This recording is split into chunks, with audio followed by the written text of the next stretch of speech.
तो उम्मीद करता हूं कि हमारी प्यारी लॉयल फैमिली के सभी साथी मजे में होंगे। मैं मिस्टर एक्स आज आपके लिए एक बहुत ही जबरदस्त और कमाल की स्टोरी लेकर के आया हूं। ये स्टोरी कुछ कॉलेज स्टूडेंट्स की बहुत ही भयानक आपबीती है।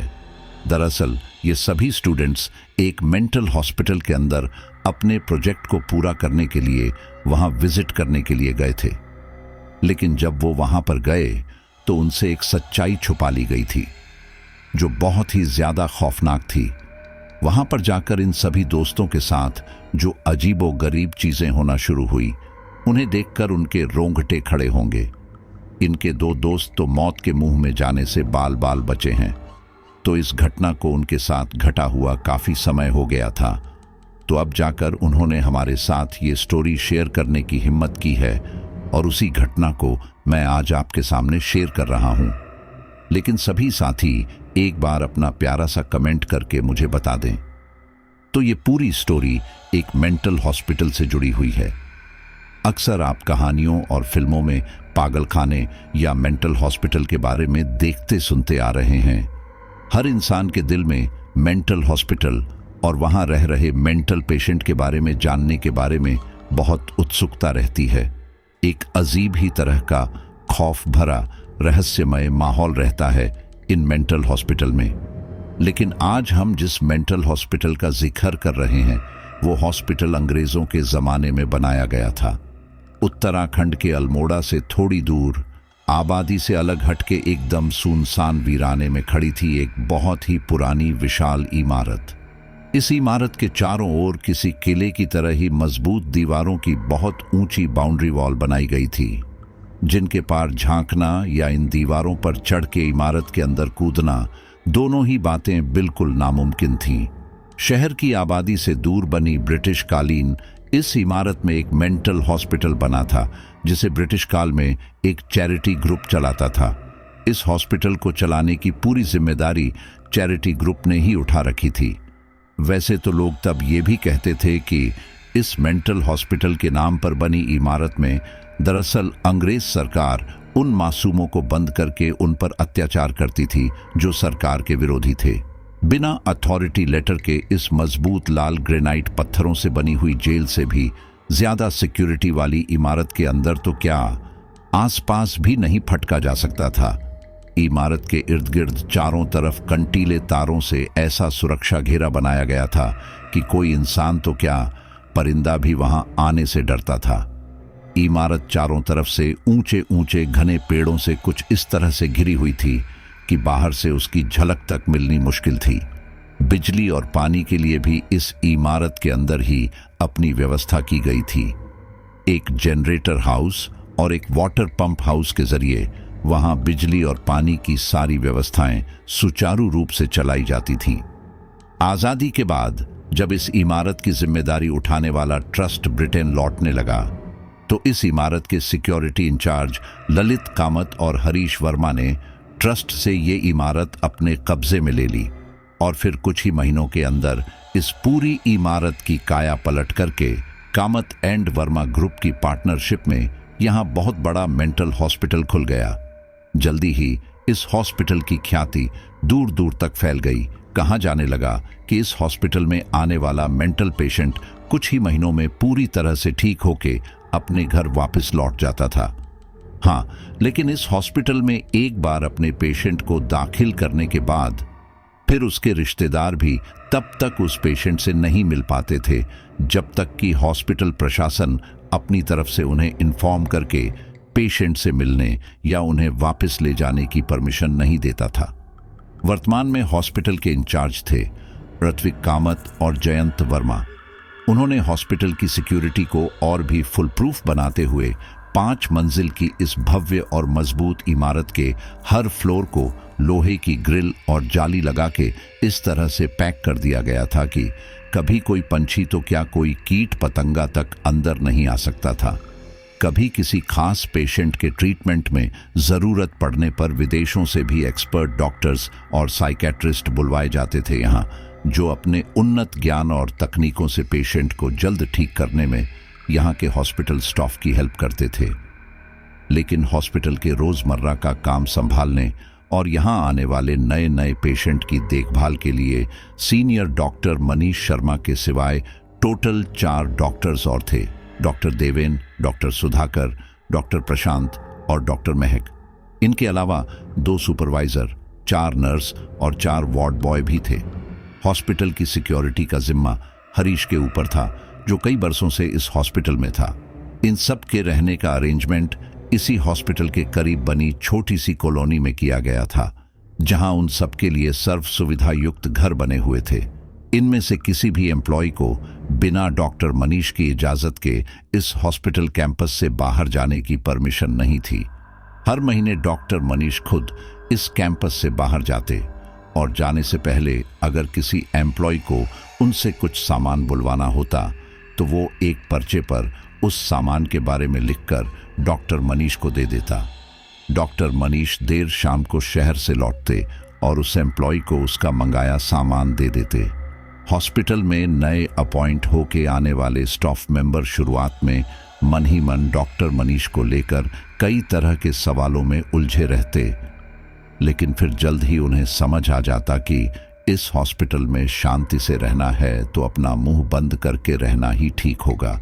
अक्सर ही रात के समय इस हॉस्पिटल की पूरी इमारत तरह तरह की भयानक चीख चिल्लाहट से गूंज उठती थी।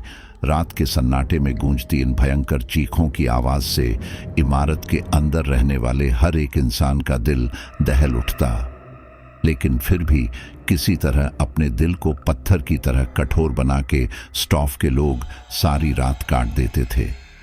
यहाँ दिन तो किसी भी तरह गुजर जाता था, लेकिन रात का अंधेरा होते ही हर एक स्टाफ कर्मचारी के मन में खौफ का तूफान सा उठने लगता था, क्योंकि अक्सर ही रात को किसी कर्मचारी या फिर डॉक्टर या नर्स के साथ कुछ ऐसी भयंकर घटना घटती कि बहुत जल्दी ही उनकी मौत हो जाती। जैसे ही किसी की मौत होती कि डॉक्टर मनीष फिर बहुत जल्दी ही उसकी जगह पर किसी नए व्यक्ति की नियुक्ति करके उसे बहुत बड़ी रकम हर महीने देने का लालच दिखा के उसे इस इमारत में बुला लेते। लेकिन पिछले कुछ दिनों से डॉक्टर मनीष बेहद परेशान थे, क्योंकि उन्हें खबर मिली थी कि इस हॉस्पिटल के पेशेंट पर कुछ रिसर्च करके अपनी रिपोर्ट बनाने के लिए 6-7 कॉलेज स्टूडेंट्स की एक टीम यहाँ 3 दिनों के लिए आने वाली थी। डॉक्टर मनीष को जब उन स्टूडेंट्स के यहाँ आने की खड्याजबर्ग ट्रस्टी कामत के सेक्रेटरी से मिली, तो डॉक्टर मनीष ने उस सेक्रेटरी को अपनी तरफ से बहुत समझाया कि यहाँ पर उन स्टूडेंट्स का आना सही नहीं रहेगा। लेकिन सेक्रेटरी ने ये कह के कि यहाँ आने वाले स्टूडेंट्स कोमत कॉलेज के ही स्टूडेंट्स हैं और यहाँ आके रिसर्च करने का आइडिया उन्हें खुद मिस्टर कामत ने ही दिया है, तो फिर डॉक्टर मनीष मजबूर हो गए और उन स्टूडेंट्स के रहने की व्यवस्था कराने लगे। उधर दिल्ली शहर से आने वाले कॉलेज स्टूडेंट्स शुभम, जय, सूरज, गौरव, विशाखा, सरला और कोयल अपने नए रिसर्च प्रोजेक्ट के बारे में चर्चा कर रहे थे। ये सातों ही फ्रेंड्स साइकोलॉजी में मास्टर्स डिग्री के फाइनल ईयर स्टूडेंट्स थे और अपने एचओडी मिस्टर माथुर के दिए गए प्रोजेक्ट के बारे में बातें कर रहे थे। कोयल ने मुंह बनाते हुए कहा, बस उठाकर दे दिया प्रोजेक्ट सर ने। अब कोई आसान तो है नहीं मेंटल हॉस्पिटल पर रिपोर्ट बनाना। एक तो वहाँ का अजीबोगरीब माहौल और ऊपर से इतने तरह के मेंटल केसेस को स्टडी कर उन पर रिपोर्ट सबमिट करना। मुझे तो ये प्रोजेक्ट बहुत ही टफ लग रहा है। सरला फौरन बोल उठी, ओह जरा शांत रह, अब हम भी आगे जाकर साइकेट्रिस्ट ही बनने वाले हैं। अगर अभी से यूं हौसला खो देंगे तो फिर तो हो गया काम। सूरज ने तुरंत कहा, फिक्र मत करो, तुम सबको इतना टेंशन लेने की जरूरत नहीं। हमारे कॉलेज के ट्रस्टी मिस्टर कामत ने हमें जिस मेंटल हॉस्पिटल में जाने का सुझाव दिया है वो हमारे असाइनमेंट के लिए एकदम परफेक्ट है। यहाँ से दूर पहाड़ियों की गोद में बसा है ये मेंटल हॉस्पिटल। लगभग 50 से 60 साल पुराना होगा और मेन बात यह है कि मिस्टर कामत ने हमारे वहां रहने और मेंटल पेशेंट्स पर स्टडी करने की सारी व्यवस्था करा दी है। सारे फ्रेंड्स एकदम खुश होकर चिल्लाए, वाह सूरज, अब तो हमारी सारी मुश्किलें ही आसान हो गईं। हम सब तो खामख्वाह ही टेंशन ले रहे थे। सूरज ने थोड़ा गंभीर स्वर में कहा, पर एक बात है, वो हॉस्पिटल एकदम सुनसान और बियाबान जगह पर बना है। उसके आसपास तो क्या, दूर दूर तक कोई आबादी नहीं है। गौरव थोड़ा मजाकिया अंदाज में बोला, ओहो, तब तो हो सकता है हमें वहां कोई भटकती आत्मा भी मिल जाए। मैंने सुना है कि ऐसे सुनसान जगहों पर ही बेचैन आत्माएं भटकती रहती हैं। विशाखा ने गुस्से से गौरव की ओर देखते हुए कहा, क्या बेवकूफी की बातें कर रहे हो? क्या कल रात कोई डरावनी फिल्म देखी थी? सरला मुस्कुराते हुए बोली। ओहो विशाखा, ये गौरव तो बस यूं ही मजाक कर रहा है। तू बिल्कुल भी मत डर, वहां कोई आत्मा या प्रेतात्मा नहीं मिलेगी हमें। विशाखा अब थोड़ी झेंप सी गई। डर?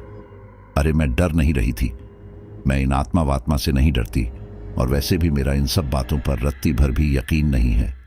जय एकदम खामोश बैठा था, उसकी आंखें किसी सोच में डूबी हुई सी लग रही थी। शुभम ने जय के कंधे पर हाथ मारा। किस सोच में डूबा है जय? ज्यादा फिक्र मत कर, वहां सब अच्छा होगा, सूरज ने गंभीरता से कहा। एक बात मैं तुम सबको अच्छे से समझा देता हूं, वहां के इंचार्ज डॉक्टर मनीष बहुत ही सख्त और डिसिप्लिन पसंद इंसान है। इस तरह की बेहूदी हरकतें और बहसबाजी वहां जाकर करोगे तो वो फौरन हम सबको वहां से निकाल बाहर करेंगे। विशाखा अब मुंह बिचकाकर बोली, बाप रे, हम क्या किसी मिलिट्री ट्रेनिंग स्कूल में जा रहे हैं? सूरज ने उसे घूरते हुए कहा, यही समझ लो, और परसों सुबह 5 बजे हम निकल चलेंगे मेंटल हॉस्पिटल के लिए। सब आज ही अपना अपना सामान पैक कर लेना, कल बिल्कुल भी देरी नहीं होनी चाहिए। मैंने एक गाड़ी वाले से बात कर ली है, तुम सब मुझे हाईवे के पास वाले स्टॉप पर मिलना। हमें किसी भी हालत में रात 10 बजे से पहले ही मेंटल हॉस्पिटल पहुंच जाना है, क्योंकि 10 बजे वहां का मेन गेट बंद हो जाता है, फिर किसी को भी अंदर आने या बाहर जाने की परमिशन नहीं मिलती। शुभम बोला, हम लोग कल सुबह ही क्यों नहीं निकल चलते वहां के लिए? सूरज ने सिर हिलाया, नहीं यार, मेरे डैडी के एक बेहद पुराने दोस्त कल दोपहर को हमारे घर आने वाले हैं। वो हम सबसे मिलकर फिर शाम को अपने पुश्तैनी गांव के लिए निकल जाएंगे।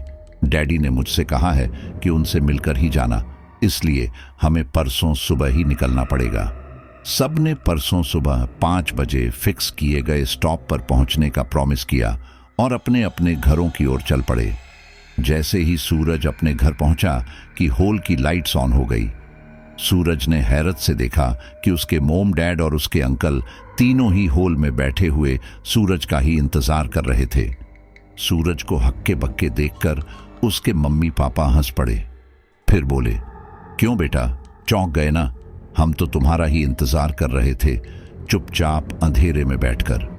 सूरज ने राजीव अंकल की ओर देख कहा, लेकिन अंकल, आप तो कल दोपहर को आने वाले थे ना, आज अचानक ही सरप्राइज कर दिया आपने तो मुझे। राजीव अंकल मुस्कुराते हुए बोले, ओह, वो मैं आने वाला तो आज ही था, कल आने की बात तो बस यूं ही मजाक में कह दी थी मैंने। आधी रात हो चुकी थी, कुछ देर और बातचीत कर सब सोने चले गए। आखिर अल्मोड़ा जाने का दिन आ गया और सुबह 5 बजे ही सब अपने अपने बैग्स उठाए सूरज के बताए गए स्टॉप पर आकर खड़े हो गए। सबके चेहरे पर तनाव साफ साफ झलक रहा था। मेंटल हॉस्पिटल जाने और वहां रहने के ख्याल से ही सबका दिल अजीब सी आशंकाओं से धड़क रहा था, पर कोई भी किसी से अपने दिल का डर शेयर नहीं कर रहा था। सब ऊपर से हंसते मुस्कुराते बातें कर रहे थे। ठीक 5 बजे सूरज एक बड़ी सी वैन में बैठ वहां पहुंच गया। सब स्टूडेंट्स अपने बैग्स लिए गाड़ी में बैठ गए और गाड़ी तेजी से फर्राटे भरती हुई मेंटल हॉस्पिटल की ओर चल पड़ी। लंबे सफर के बाद जब उनकी वैन अल्मोड़ा के बाहरी इलाके में बने उस मेंटल हॉस्पिटल में पहुंची तो सारे के सारे स्टूडेंट्स एकदम थक के चूर हो चुके थे। हॉस्पिटल के विशाल मेन गेट पर खड़े गार्ड ने उनकी वैन को रोक के पूछताछ की और जब उसे ये पता चला कि इन लोगों के पास तो कामत सर का दिया परमिशन लेटर है तो उसने तुरंत गेट खोल दिया। वैन जब गेट को पार कर अंदर कंपाउंड में पहुंची तो थकान से बेहाल हुए सारे स्टूडेंट्स वैन से उतरे। तब तक गार्ड ने उस हॉस्पिटल के सिक्योरिटी इंचार्ज हरीश कुमार को इन स्टूडेंट्स के आने की खबर दे दी थी। हरीश कुमार फौरन वैन के पास आया और उन सबका वेलकम करते हुए बोला, अच्छा हुआ जो आप लोग 10 बजे से कुछ मिनट पहले ही यहां पहुंच गए। अगर कुछ और देर हो जाती तो फिर आप लोगों को रात इस हॉस्पिटल के बाहर ही बितानी पड़ती। चलिए अब वहां सामने दिख रहे क्वार्टर में अपने सामान लेकर चलिए, आप सबके रुकने का वहीं इंतजाम किया गया है। सब स्टूडेंट्स अपने अपने बैग लेकर उस सामने दिख रहे क्वार्टर की ओर जाने लगे। तभी हॉस्पिटल से एक दिल दहला देने वाली चीख गूंज उठी। आई! उस भयंकर चीख को सुनते ही सारे स्टूडेंट्स बुरी तरह से डर के इधर उधर देखने लगे। लेकिन तभी सिक्योरिटी इंचार्ज ने जल्दी से कहा, इस तरह से यहां कंपाउंड में मत खड़े रहिए, जाइए जल्दी से क्वार्टर के अंदर, मैं कुछ खाने वाने के लिए भिजवाता हूं। डरे सहमे से स्टूडेंट्स क्वार्टर में पहुंचे। वहां दो बड़े रूम बने हुए थे, एक रूम में लड़कों के और दूसरे रूम में लड़कियों के रहने का इंतजाम था। विशाखा का सिर चकरा रहा था। उसने अपना बैग एक तरफ रखा और हाथ मुंह धोने वॉशरूम में चली गई। उसने दरवाजा बंद किया और वॉशरूम का नल चालू करके मुंह धोने लगी। अचानक विशाखा को महसूस हुआ कि जैसे कोई उसके पीछे खड़ा है। चौंक के विशाखा ने पीछे देखा तो वहां एक बहुत ही भयंकर दिखने वाली एक लड़की अपने बाल बिखराए खड़ी थी। उस लड़की की आंखें लाल दहकते अंगारों की तरह थीं और किसी जंगली भेड़िए की ही तरह उसके लंबे लंबे दांत होंठों से बाहर आ रहे थे। उसका चेहरा बुरी तरह से जला हुआ था। उसे देख ऐसा महसूस हो रहा था मानो ये लड़की जलती चिता पर से उठ के यहां चली आई हो। विशाखा तो उस भयानक लड़की को देख इतना डर गई कि उसके मुंह से आवाज ही नहीं निकली और वो वहीं के वहीं अपने होश खो के बेसुध हो गिर पड़ी। जब विशाखा को वॉशरूम गए आधे घंटे से भी ज्यादा हो गए तो रूम में मौजूद कोयल और सरला थोड़े परेशान हो वॉशरूम के बाहर खड़े हो दरवाजा पीटते हुए जोर से चिल्लाए, विशाखा क्या कर रही है इतने देर से तू अंदर? जल्दी से बाहर आ, फिर हमें भी हाथ मुंह धो के खाना वाना खाना है।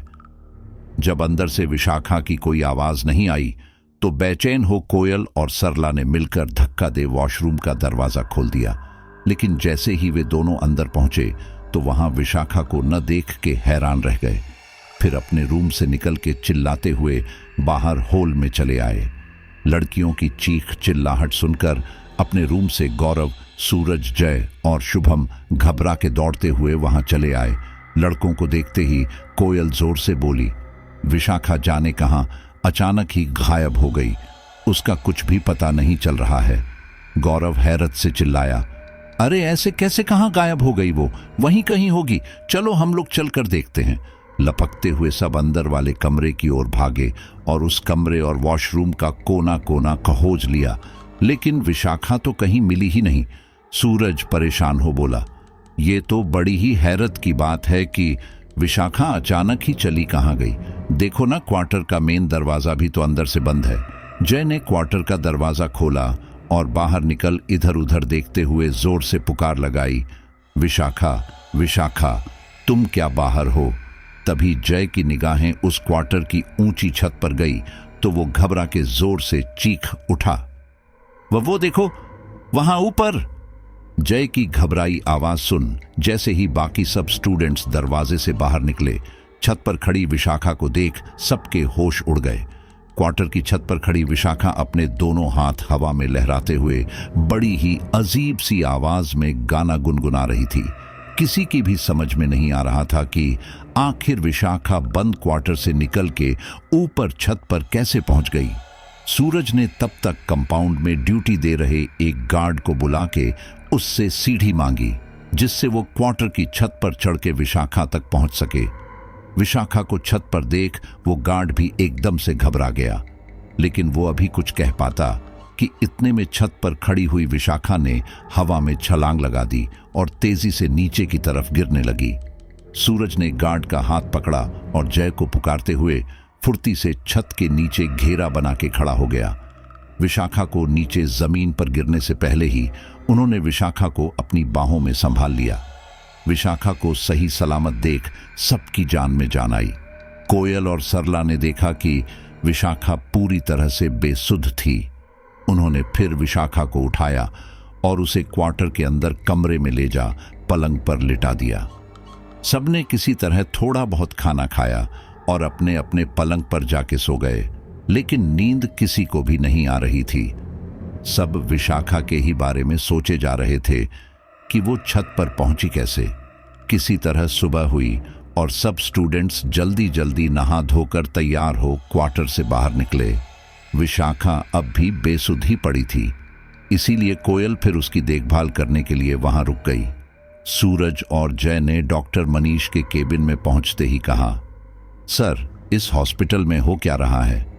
हमारी एक फ्रेंड विशाखा तो यहाँ पहुंचते ही अपने होश खो बैठी और कल रात तो वो जाने कैसे छत पर पहुंच गई थी और फिर नीचे कूद पड़ी। अब भी वो बेहोशी की ही हालत में है। आप किसी डॉक्टर को भेज दीजिए हमारे क्वार्टर में। डॉक्टर मनीष धीरे से बोले, इसीलिए मैं नहीं चाहता था कि तुम सब इस हॉस्पिटल में आओ। मुझे तो पहले से ही पता था कि तुम्हारे आने से ऐसा ही कुछ होगा। जय हैरानी से बोला, आपका मतलब क्या है? क्या कहना चाहते हैं आप? डॉक्टर मनीष ने लंबी सांस लेके कहा, विशाखा को अब कोई भी डॉक्टर होश में नहीं ला सकता। इस हॉस्पिटल में भटक रही रूह ने विशाखा पर अपना कब्जा जमा लिया है। सूरज गुस्से से चिल्लाया, एक डॉक्टर होके आप ये कैसी बातें कर रहे हैं? चलिए, आप ही चलिए मेरे साथ और विशाखा को होश में लाने का कोई इंजेक्शन दीजिए। डॉक्टर मनीष ने एक पल घूर के सूरज को देखा, फिर डॉक्टर प्रशांत को बुलवा के उसे नर्स बेला के साथ क्वार्टर में जाके विशाखा का ट्रीटमेंट करने के लिए कहा।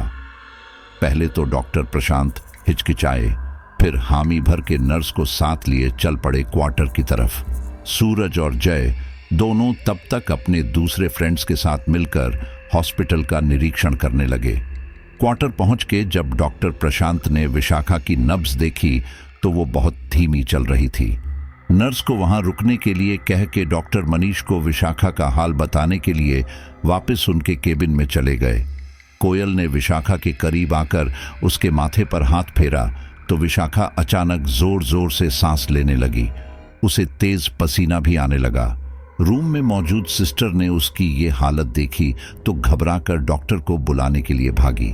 कोयल भी घबराहट के मारे विशाखा के बेड पर ही बैठकर उसका सिर सहलाने लगी। विशाखा की सांसें मानो उखड़ी जा रही थी। कोयल ने उसे पुकारा, विशाखा, हौसला रखो, अभी डॉक्टर बस आने ही वाले हैं। सिस्टर गई। कोयल अपनी बात पूरी कर पाती कि अचानक ही विशाखा उठकर बैठ गई। विशाखा की आंखें लाल अंगारों सी दहक रही थीं। उसने बड़ी ही खतरनाक मुस्कान के साथ कोयल की ओर देखा। कोयल के तो होश उड़ गए।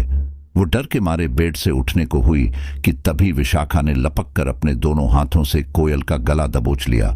कोयल की सांसें घुटने लगी। वो विशाखा की पकड़ से छूटने के लिए अपना पूरा जोर लगाने लगी। विशाखा ने अब एक भयंकर कहकहा लगाया और फिर अजीब सी कर्कश और डरावनी आवाज में गुर्राते हुए बोली, नहीं बच सकती तू, कभी नहीं बच सकती। और विशाखा फिर अपनी लाल लाल आंखों को गोल गोल घुमाती हुई जोर जोर से अट्टहास लगाने लगी।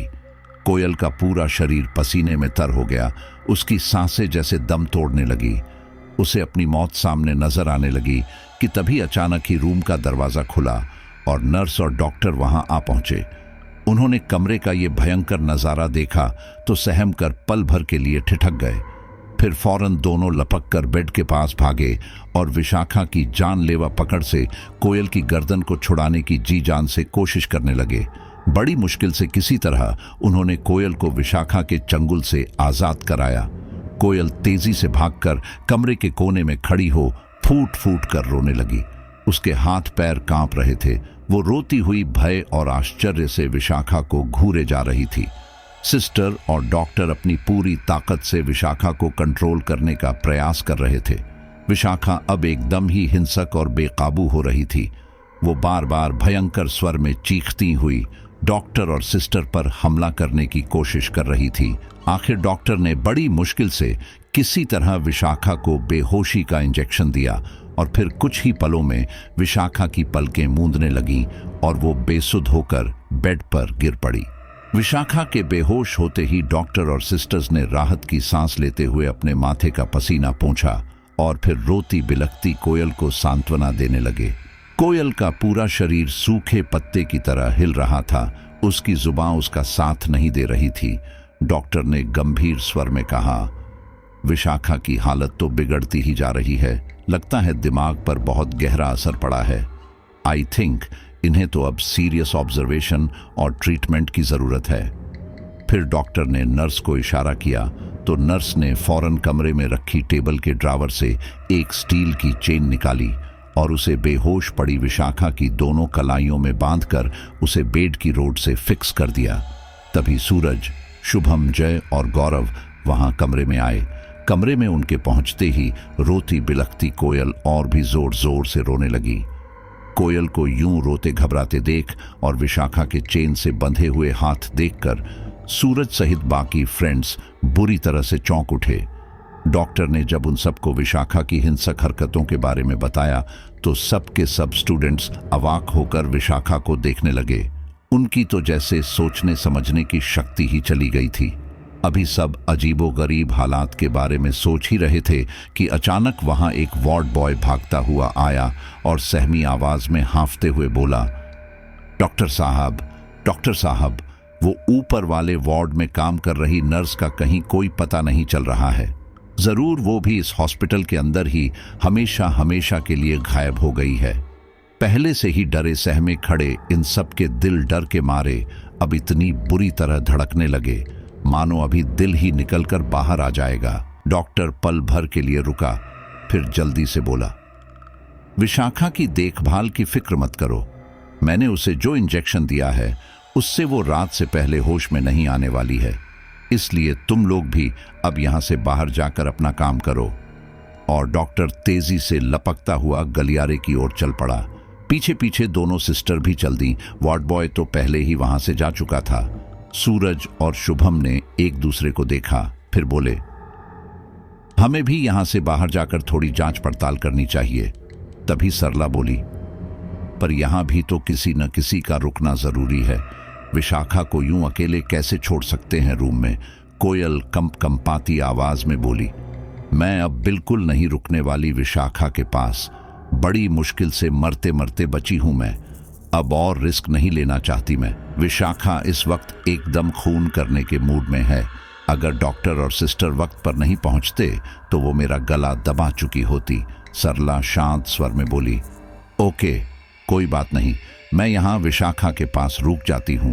सूरज भी सहमत होता हुआ बोला, हाँ, ये ठीक रहेगा। सरला, तुम यहीं रुक जाओ और हम सब जाकर हॉस्पिटल में इस बात का पता लगाते हैं कि आखिर यहां हो क्या रहा है। वैसे भी यहां तो विशाखा बेहोश भी है और ऊपर से उसके हाथ भी बंधे हैं, इसलिए सरला के लिए कोई रिस्क की तो बात नहीं।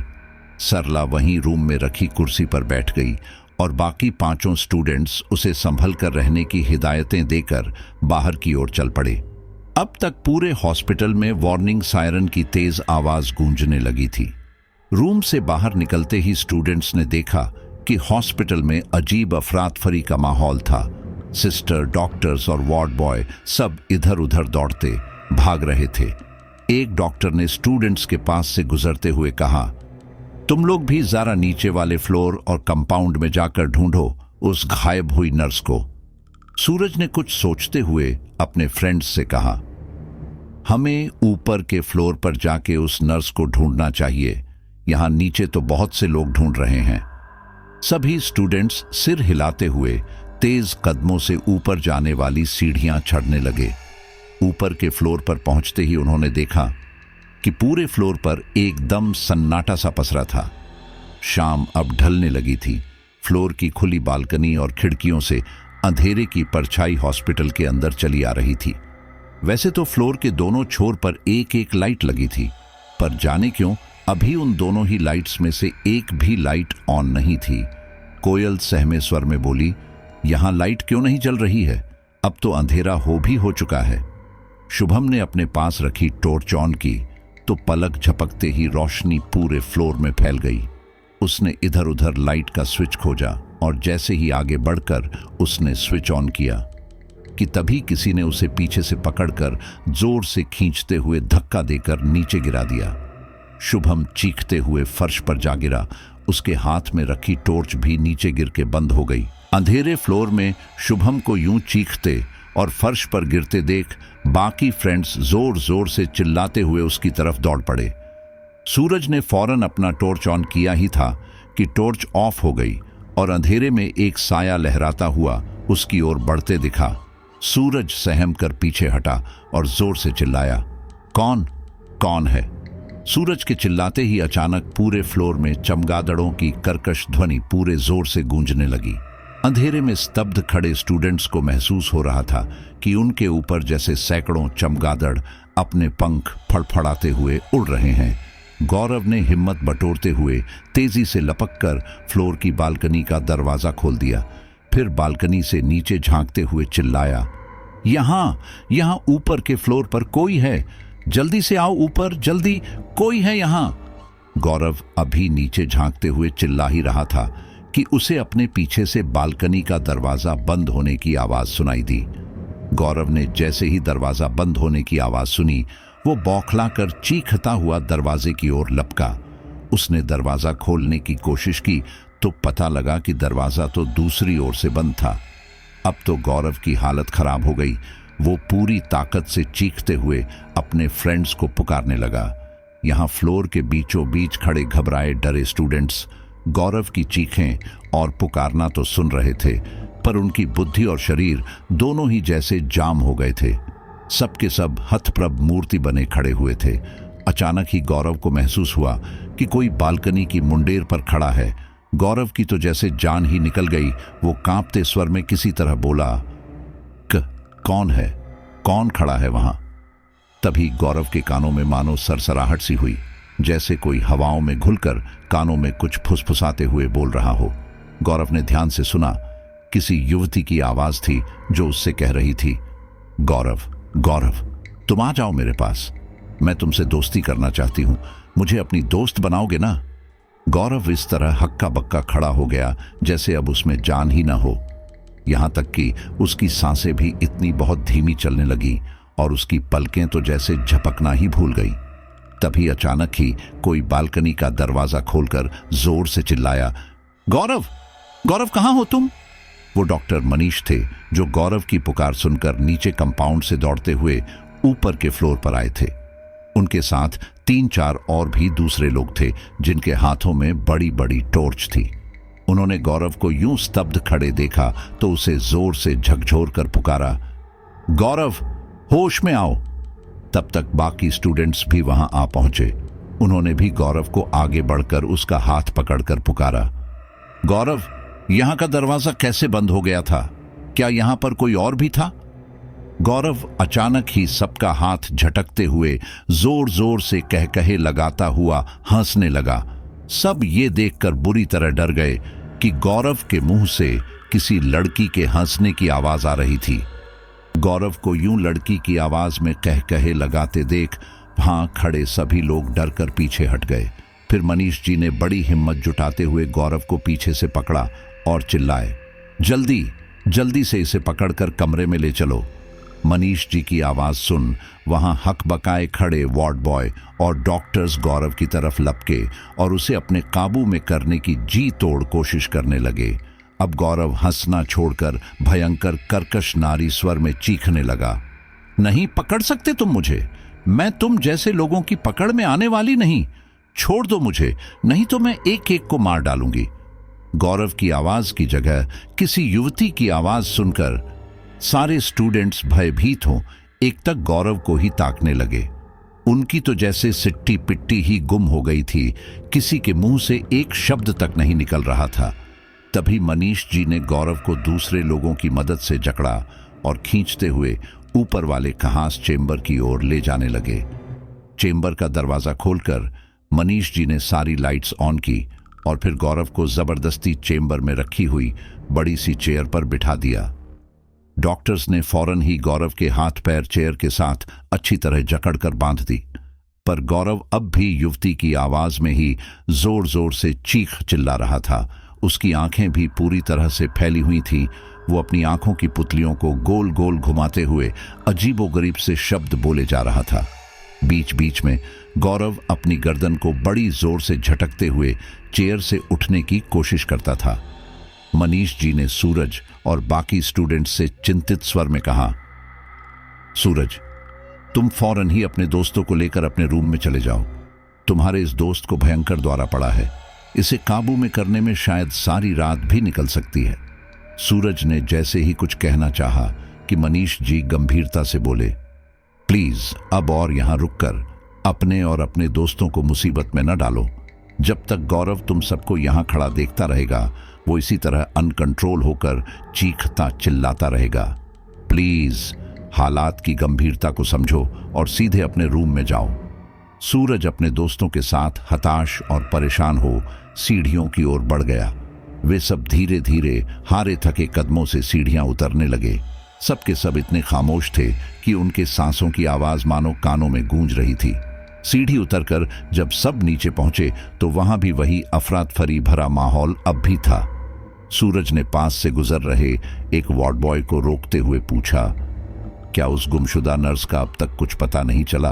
वार्ड बॉय ने क्षण भर के लिए सूरज को घूरा, फिर अटकते हुए बोला, वो तो हमें कब की मिल चुकी है। शुभम चिल्लाया, मिल गई? कहां कहां से मिली वो? वार्ड बॉय ने कुछ पल खामोश रहने के बाद कहा, वो नर्स तो कंपाउंड की पार्किंग में खड़ी आपकी गाड़ी में बैठी थी। लगता है वो आपकी गाड़ी में बैठकर ही इस हॉस्पिटल से बाहर भागना चाह रही थी। वो तो अच्छा हुआ कि गाड़ी के अंदर लाइट ऑन देख वॉचमैन को कुछ अजीब सा लगा।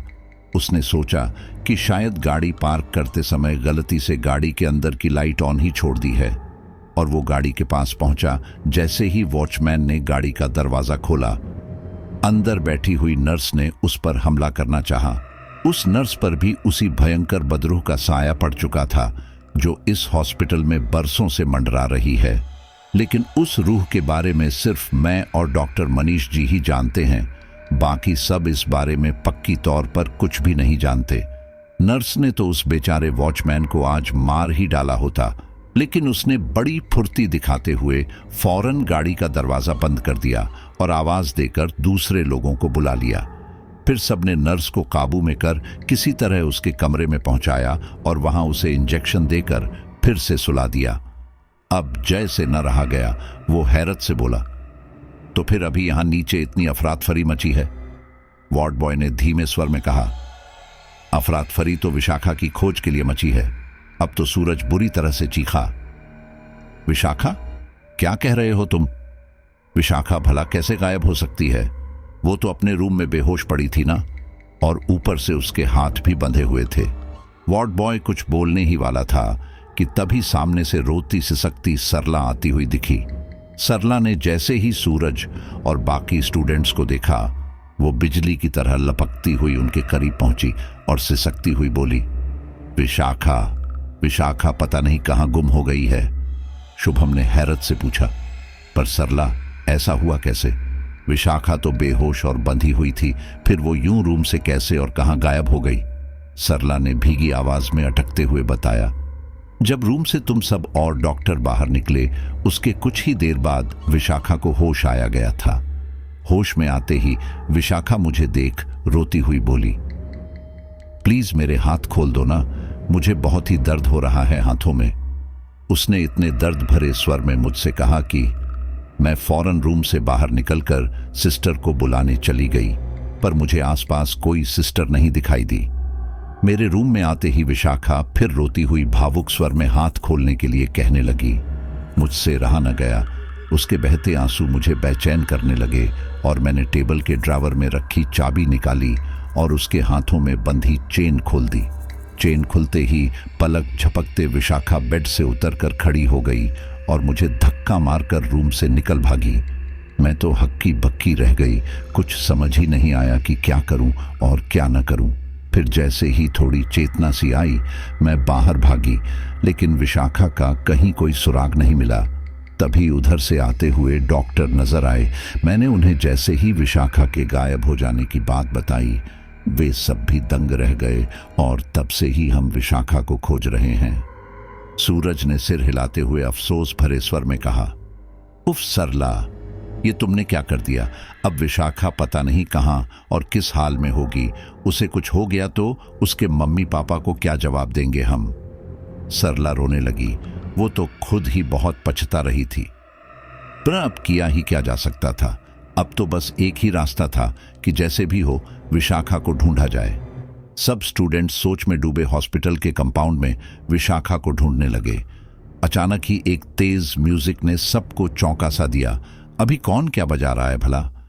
झल्लाते हुए सूरज ने इधर उधर देखा और जैसे ही उसकी नजर सामने बने क्वार्टर की छत पर गई, वो हैरत और डर से कांपने लगा।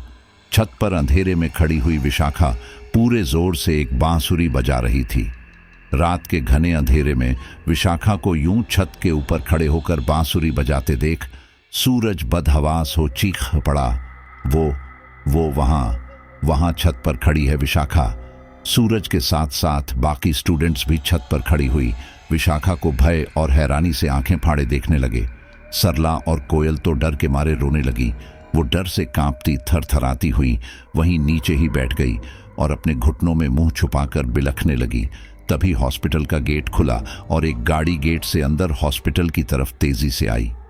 सब उत्सुकता से गाड़ी की ओर देखने लगे।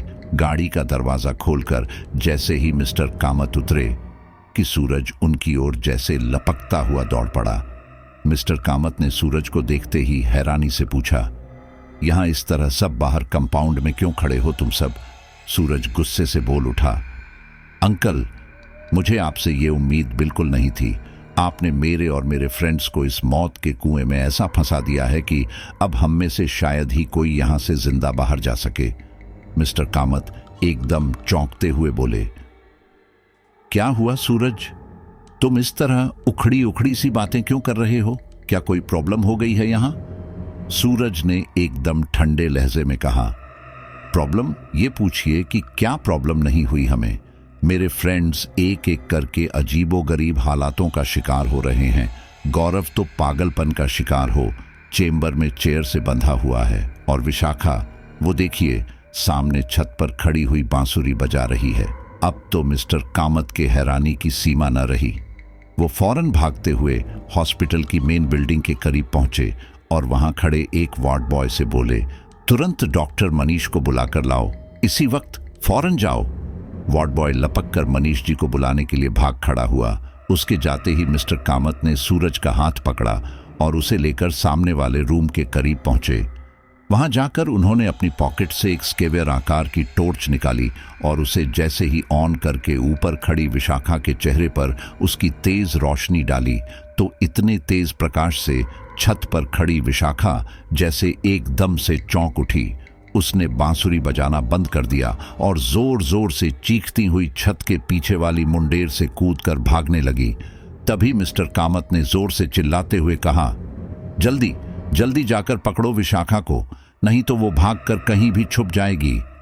ये सुनते ही वहां खड़े वॉचमैन, वार्ड बॉय और सूरज, शुभम सब तेजी से विशाखा को पकड़ने के लिए दौड़ पड़े। विशाखा कंपाउंड की पिछली दीवार के पास पहुंची ही थी कि सबने लपक कर उसे धर दबोचा।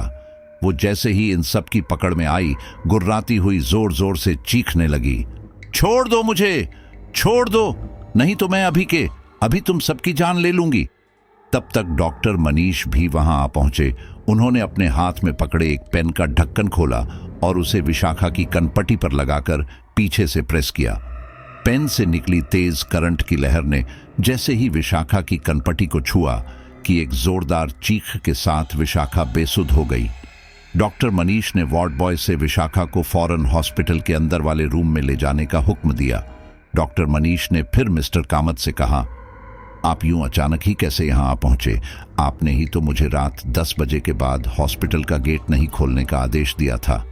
तभी एक दूसरे डॉक्टर ने वहां आके मनीष जी से कहा, हमने गौरव को चेयर पर तो बांध दिया था, पर वो चेयर पर बंधा होने के बावजूद इतनी ताकत लगा रहा था छूटने के लिए कि बार बार पूरी चेयर ही हिल जा रही थी। डॉक्टर मनीष ने उखड़ते हुए पूछा, तो क्या आपने उसे इंजेक्शन नहीं दिया शांत करने के लिए?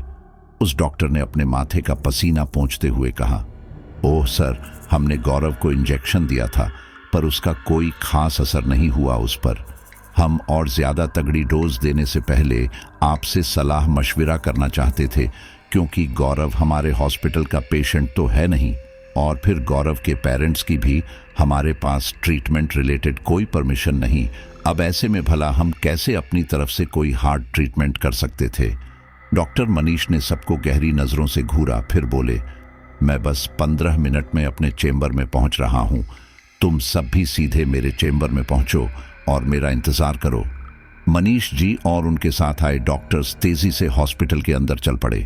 पीछे पीछे दोनों वार्ड बॉय और सारे स्टूडेंट्स सूरज, शुभम, जय, सरला और कोयल भी परेशान हाल उन्हीं के साथ साथ चल दिए। सीढ़ियां चढ़कर जब सब लोग ऊपर वाले चेंबर के पास पहुंचे तो वहां चेंबर के बाहर से ही गौरव के भयंकर रूप से चीखने चिल्लाने की आवाजें आ रही थी, और वो भी लड़की की आवाज में चिल्लाने की।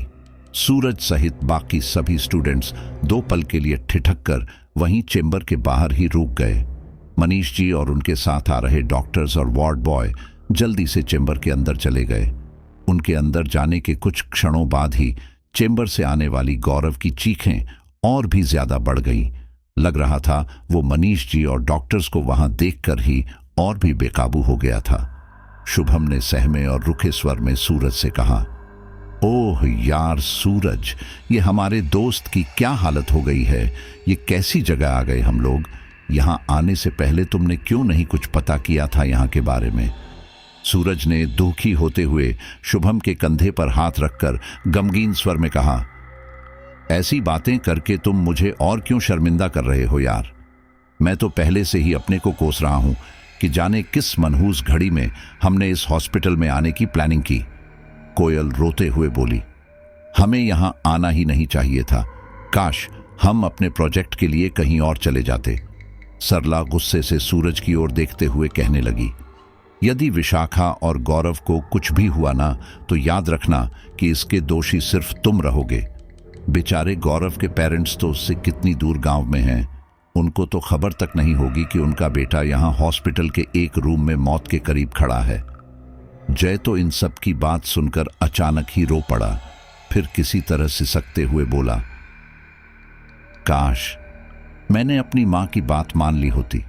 वो मुझे कितना मना कर रही थी, पर मैं ही मूर्खों की तरह यहां मरने चला आया। प्लीज सूरज, मैं अभी मरना नहीं चाहता। मुझे किसी भी तरह सुरक्षित मेरे घर पहुंचा दो। सूरज अपने दोस्तों की मनोदशा देख हतप्रभ रह गया। उसकी सोचने समझने की शक्ति ही जैसे जाम हो गई।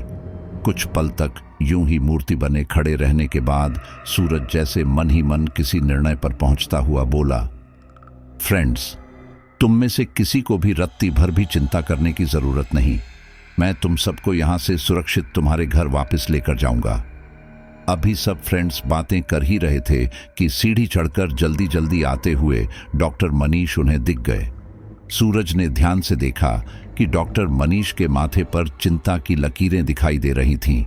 उनके चेहरे से लग रहा था कि वो किसी गहरी सोच में डूबे हुए थे। सूरज उनकी तरफ बढ़ा, पर उन्होंने हाथ उठाकर सूरज को बाहर ही रुकने का इशारा किया और चेंबर में चले गए।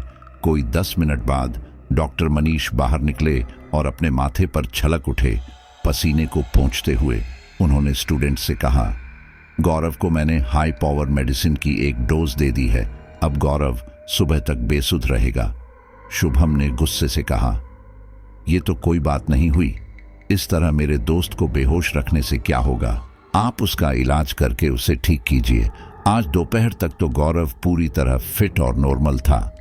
डॉक्टर ने गंभीर लहजे में समझाया, गौरव को इस वक्त बेसुध करने से उसके दिमाग और शरीर दोनों को ही आराम मिलेगा। भयंकर चीखने और अपनी ताकत लगाने की वजह से गौरव का दिलो दिमाग ही नहीं, पूरा शरीर भी एकदम थक चुका है।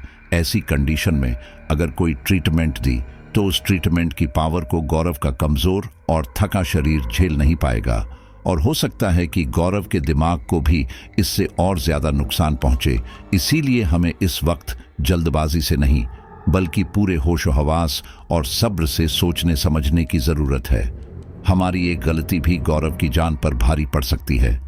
सूरज ने सपाट लहजे में कहा, गलती तो हो ही चुकी है अंकल। यहां असाइलम आकर हमने जीवन की सबसे बड़ी गलती कर दी, और अफसोस की बात यह है कि इस गलती का खामियाजा मेरे दोस्तों को चुकाना पड़ रहा है। डॉक्टर मनीष ने सूरज का हाथ पकड़ते हुए धीमे स्वर में उससे कहा, सूरज, मुझे तुमसे कुछ बहुत ही जरूरी बातें करनी हैं। तुम प्लीज जरा मेरे साथ आओ। और डॉक्टर मनीष सीढ़ियों की तरफ बढ़ गए। सूरज ने अपने दोस्तों की तरफ सरसरी निगाह डाली और फिर तेजी से डॉक्टर मनीष के पीछे पीछे सीढ़ियां उतरने लगा। कई सीढ़ियां उतरकर डॉक्टर मनीष पहले नीचे वार्ड में पहुंचे और विशाखा के बारे में जानकारी ली। फिर सूरज का हाथ पकड़कर कंपाउंड में बने अपने घर की तरफ बढ़ गए। अपने घर के लिविंग रूम में सूरज को बिठाकर डॉक्टर मनीष अंदर वाले रूम में चले गए। सूरज खामोशी से सोच में डूबा वहीं बैठा रहा। थोड़ी देर बाद डॉक्टर मनीष वापस लिविंग रूम में आए। उन्होंने अपने हाथ में पकड़ा हुआ एक फोटो सूरज को थमा दिया। सूरज ने आश्चर्य से देखा, वो बहुत ही पुराना फोटो लग रहा था। उस फोटो में एक सुंदर युवती हॉस्पिटल के कंपाउंड में खड़ी हुई एक बांसुरी बजा रही थी। जैसे ही सूरज ने उस फोटो पर गौर किया, वो एकदम से चौंक उठा। वो आंखें फाड़े उस फोटो को घूर घूर कर देखने लगा। फोटो वाली युवती के हाथों में वही बांसुरी थी जो विशाखा बजा रही थी। डॉक्टर मनीष कुछ देर के लिए खामोश हो कमरे में ही चहलकदमी करने लगे। फिर सूरज के हाथ से वो फोटो लेकर धीमे स्वर में बोले, ये फोटो करीबन 27 साल पुरानी है। तब की है जब मुझे इस हॉस्पिटल का काम संभाले हुए 1 महीना ही हुआ था। मुझसे पहले जो यहाँ के इंचार्ज थे, उनकी डेथ हो जाने पर ट्रस्ट ने मुझे इंचार्ज अपॉइंट किया था। एक रात मैं शहर से हॉस्पिटल की ओर जा रहा था कि रास्ते में अचानक ही एक युवती को मैंने सड़क पर बेहोश पड़े देखा। वहां आसपास कोई नहीं था, न कोई गाड़ी और न ही कोई आदमी। मैं उस युवती को अपनी गाड़ी में लेकर यहाँ हॉस्पिटल चला आया। युवती को शायद किसी गाड़ी ने ठोकर मार दी थी, क्योंकि उसके माथे और शरीर पर बहुत चोटें लगी थी। मैंने उस युवती को एडमिट कर अपनी तरफ से उसका ट्रीटमेंट शुरू कर दिया। फिर पुलिस को फोन करके उस युवती की इत्तला दे दी। पुलिस ने कई दिनों तक छानबीन की, पर उस युवती के बारे में कुछ भी पता नहीं चला। सूरज ने हतप्रभ हो पूछा, क्या उस युवती ने अपने बारे में कुछ नहीं बताया?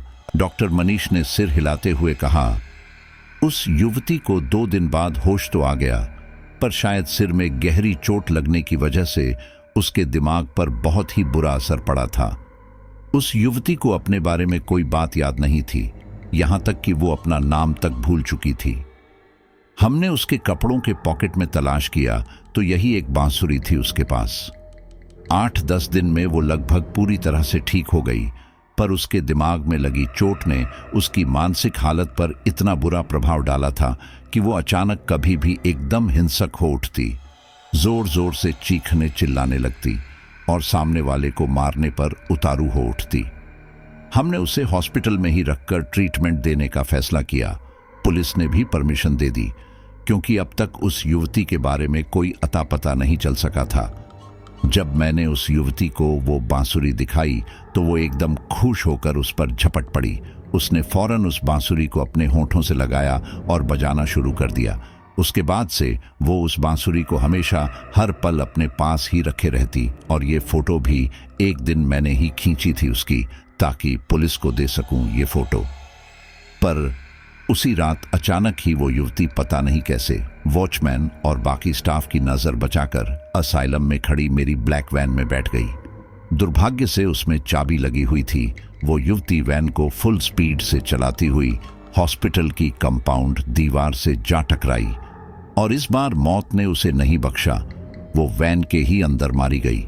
मैंने पुलिस को इन्फॉर्म किया, और फिर पुलिस के ही कहने पर उसकी बॉडी को यहीं हॉस्पिटल के पीछे वाले हिस्से में दफना दिया। उस युवती के पास रखी बांसुरी मैंने बड़े संभाल कर अपने ऑफिस में रख दिया था, ताकि यदि कोई उस युवती का रिश्तेदार यहां आ पहुंचे तो मैं ये अमानत उसे सौंप दूं, क्योंकि उस बांसुरी पर बड़ी ही सफाई से सोने के तारों की नक्काशी की गई थी। पर दुर्भाग्य से एक दिन ये बांसुरी जाने कैसे मेरे ऑफिस से गायब हो गया। बहुत पूछताछ की, पर कुछ भी पता नहीं चला, और बांसुरी गायब होने की रात से ही अचानक हॉस्पिटल में बड़ी अजीब अजीब सी घटनाएं घटने लगीं। हम सब बहुत दहशत में रहने लगे। फिर तो इस हॉस्पिटल में जैसे अजीबोगरीब और रहस्यमयी घटनाओं का सिलसिला ही शुरू हो गया। लगभग हर 8-10 दिन बाद इस हॉस्पिटल में रहने वाले पेशेंट या स्टाफ के लोगों में से किसी न किसी के साथ रात में ऐसा कुछ होने लगा कि फिर कुछ ही अरसे बाद उसकी मौत हो जाती थी। पूरे हॉस्पिटल में डर और दहशत का माहौल पसर गया, लेकिन मुश्किल ये थी कि हम लोग अपने बचाव के लिए कुछ भी नहीं कर सकते थे। जिस किसी ने भी हॉस्पिटल से बाहर जाके अपनी जान बचाने की बात सोची, वो तो इस हॉस्पिटल के गेट से बाहर निकलते ही खून की उल्टी करके मर गया। पता नहीं कैसे मैं इस भयानक हादसे से बचा हुआ था और हॉस्पिटल के बाहर जाने के बाद भी मुझ पर कोई बुरा असर नहीं पड़ता था। बहुत सोच समझकर फिर मैंने इस बारे में मिस्टर कामत से बात की। उन्होंने तो मेरी बात पर बिलीव ही नहीं किया। फिर मेरे जोर देने पर उन्होंने ये रूल बना दिया कि रात 10 बजे के बाद न तो कोई हॉस्पिटल से कहीं बाहर जाएगा और न अंदर आएगा, क्योंकि वो अनजान युवती रात के 10 बजे मरी थी।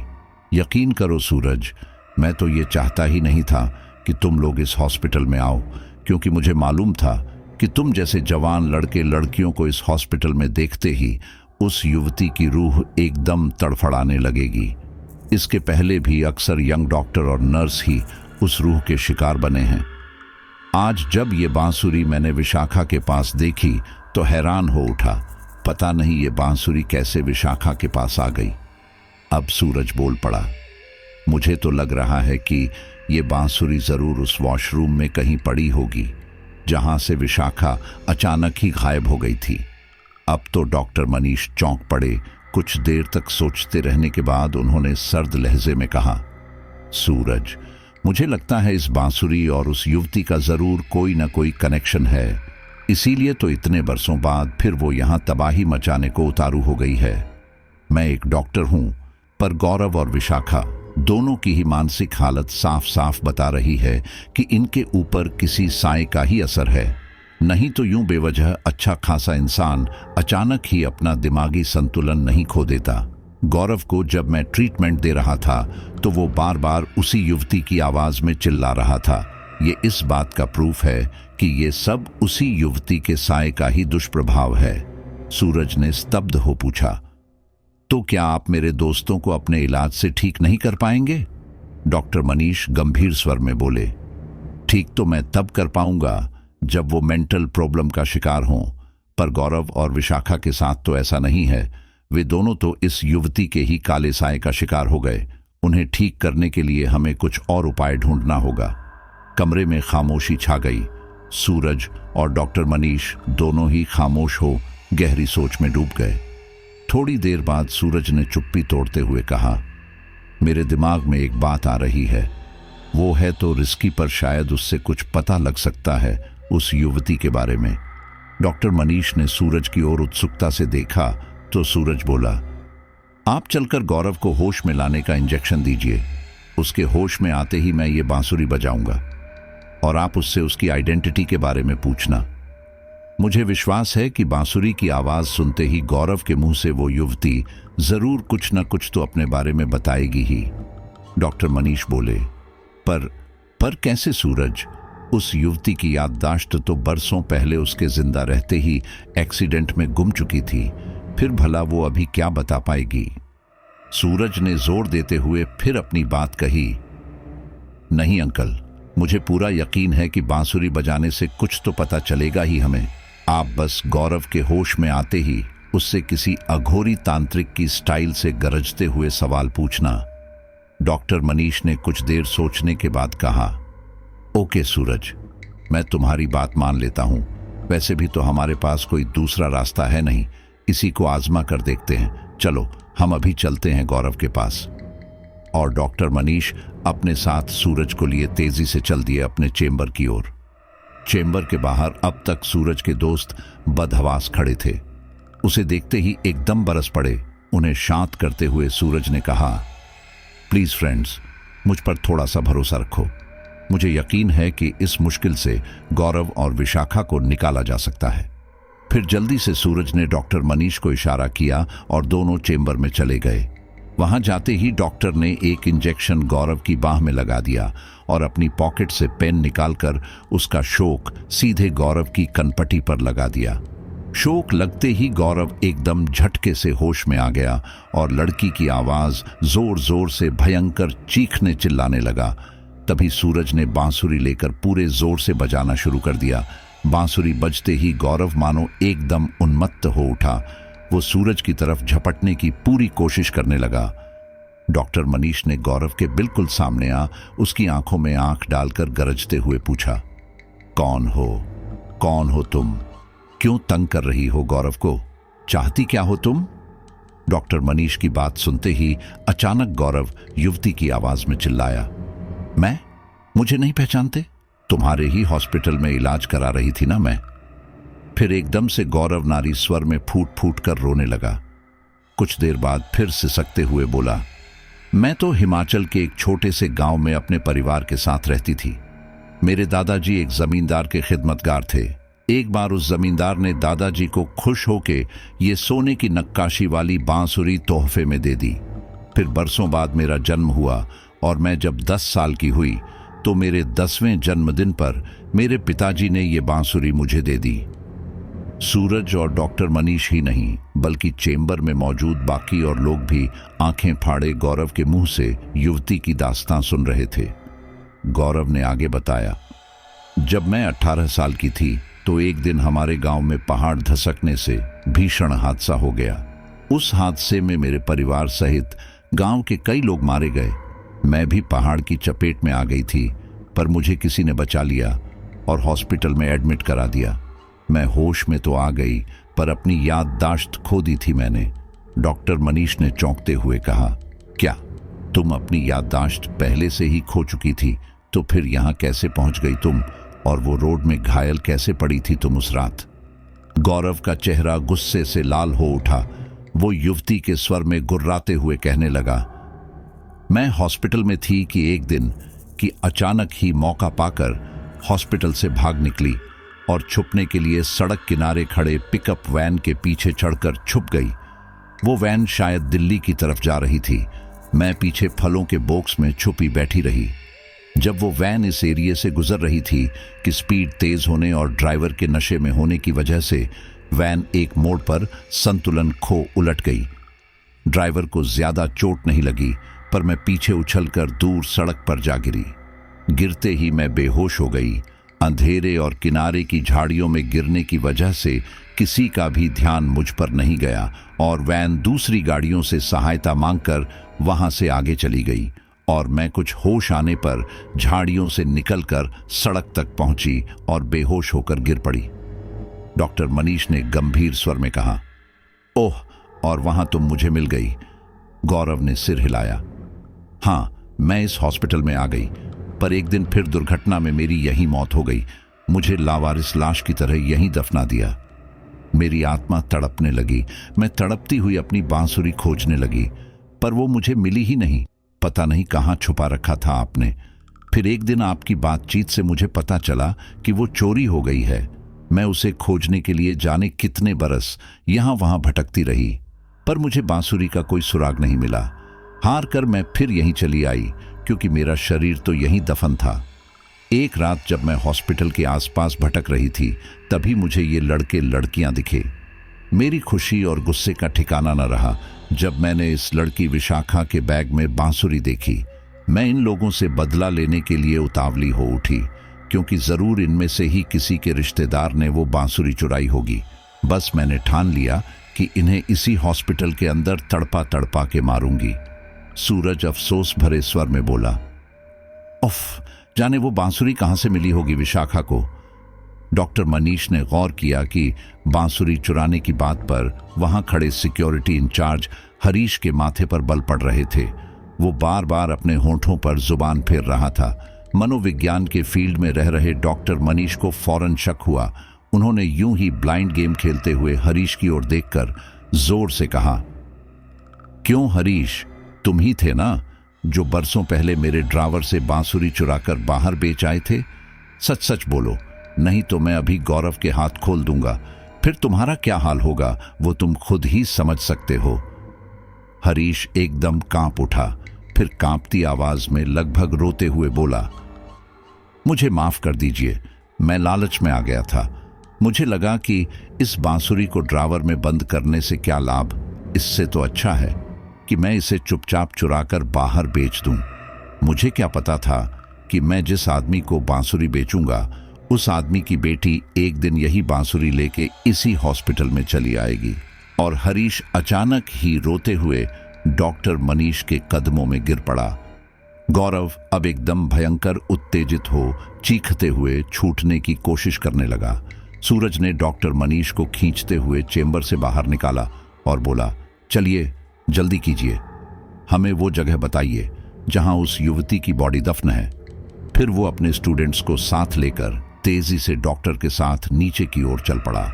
गौरव के भयानक चीखने की आवाज नीचे तक सुनाई दे रही थी। कंपाउंड में दफन कंकाल को जैसे ही बाहर निकाला गया, एकदम से तेज हवाएं चलने लगी। चारों ओर चमगादड़ की आवाजें कानों को भेदने लगी। पर हिम्मत रखते हुए सूरज और उसके दोस्तों ने वार्ड बॉय और वॉचमैन की हेल्प से वो कंकाल निकालकर कंपाउंड में खड़ी ब्लैक वैन में डाली और उसके हाथ में बांसुरी पकड़ाकर फौरन तेल छिड़ककर वैन में आग लगा दी। आग लगते ही अचानक पूरे हॉस्पिटल के ऊपर मानो बिजलियां कड़कने लगी। तूफान सा उठ खड़ा हुआ। फिर एकदम से हर तरफ एकदम शांति छा गई। तूफान थम गया था और अब बचा था तो केवल गाड़ी से उठती आग की लपटें और हॉस्पिटल में पसरा मरघट की तरह सन्नाटा। डॉक्टर मनीष ने दोनों वॉचमैन से कहा, जैसे ही इस गाड़ी की आग शांत हो जाए वो पूरी राख बोरे में भरकर किसी नदी में डाल आए। फिर डॉक्टर मनीष तेजी से स्टूडेंट्स और दूसरे स्टाफ के साथ हॉस्पिटल के अंदर चल दिए। अंदर पहुंचते ही वे सीधे ऊपर चेंबर की ओर लपके जहां गौरव बंधा हुआ था। वहां दरवाजा खोलते ही सब हैरत में पड़ गए। गौरव चीखना छोड़कर एकदम थका हुआ सुस्त सा चेयर पर बैठा था। उन्हें देखते ही आश्चर्य से बोला, मुझे यहां क्यों ऐसे बांध कर रखा है?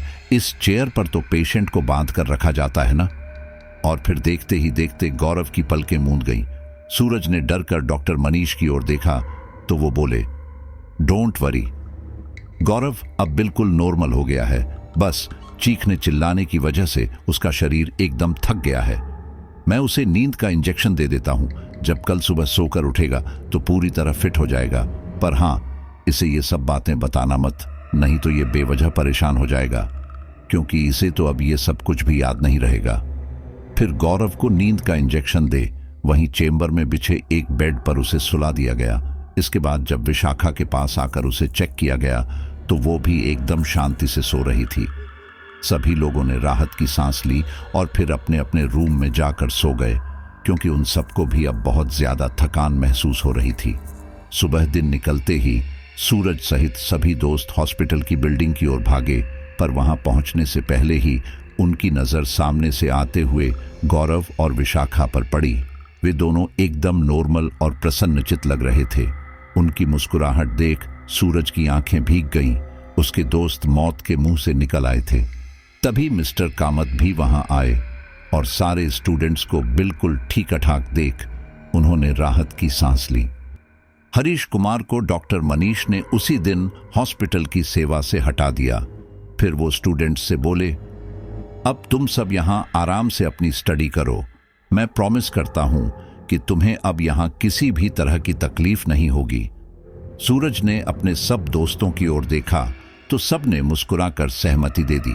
और फिर जब एक हफ्ते बाद वे सब सकुशल सुरक्षित अपने अपने घर पहुंचे तो उनके पास थी कंप्लीट रिपोर्ट और था जीवन में कभी न भूलने वाला अनुभव। उस अनुभव को याद करके इन सभी फ्रेंड्स के आज भी रोंगटे खड़े हो जाते हैं।